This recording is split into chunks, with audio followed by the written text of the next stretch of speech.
Hello, আমাদের কোঠা আন্দোলনে আমরা জাহাঙ্গীরনগর বিশ্ববিদ্যালয়ের দিকে যাচ্ছিলাম। সিএমবি থেকে আমাদের ভার্সিটির দুজনকে গুলি করা হয়েছে। পুলিশের গুলি খাওয়ার পরে আমরা প্রতিবাদে শিক্ষার্থীরা সবাই গেছিলাম।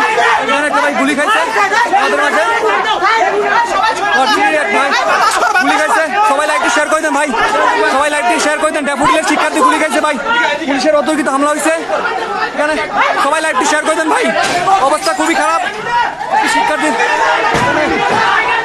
অবস্থা খুবই খারাপ। সবাই লাইভটি শেয়ার করে দেন, সবাই লাইভটি শেয়ার করে দেন ভাই। ড্যাফোডিলের একজন শিক্ষার্থী প্রায় 15 থেকে 20 জন গুলি খাইছে, অবস্থা খুবই খারাপ, অবস্থা খুবই খারাপ। এখানে প্রায় 1000 শিক্ষার্থী পুলিশ ধাওয়া করছে, পুলিশ অতর্কিতভাবে গুলি করতেছে আমাদের শিক্ষার্থীর। হ্যালো, এখানে অবস্থা খুবই খারাপ, খুবই খারাপ। পুলিশ আমাদের অতর্কিতভাবে হামলা করে। এখানে প্রায় রাস্তা আমাদের প্রায় 1000 শিক্ষার্থী আছে। আপনার লাইভটা শেয়ার করে দেন ভাই। ড্যাফোডিলের শিক্ষার্থীদের উপরে পুলিশ অতর্কিত হামলা চালায়।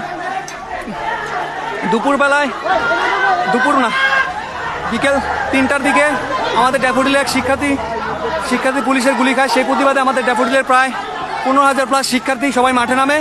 তারপরে পুলিশের অতিরিক্ত হামলার কারণে আমাদের এক শিক্ষার্থী এখানে প্রায় 10 জনের মতন আহত হয়েছে।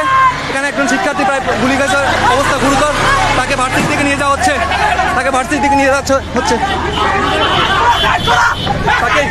তাকে নিয়ে যাচ্ছে। আমি এদিকে প্রায় 1000 শিক্ষার্থী আমরা লেগুনাতে আছি, তাকে নিয়ে যাওয়া হচ্ছে। ভাই লাইভে আছি ভাই, গুলি লাগছে ভাই। এখানে অবস্থা খুবই গুরুতর। আমরা তাকে লেগুনাতে তুলছি এই মুহূর্তে।